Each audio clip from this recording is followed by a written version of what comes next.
కళమారుతున్న జీవితం కలతలోకి జారెనా కలలు గన్న కనులకు నీటి చెమ్మ తగిలెనా వెలుతురైన ప్రతిదినం చూపుతోంద వేదన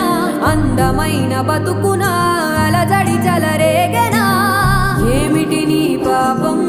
ఏమిటి నీ నేరం చీకటి ముసిరిందే చిటికల్లోనా తీరదు నీ శోకం మారదు ఈ లోకం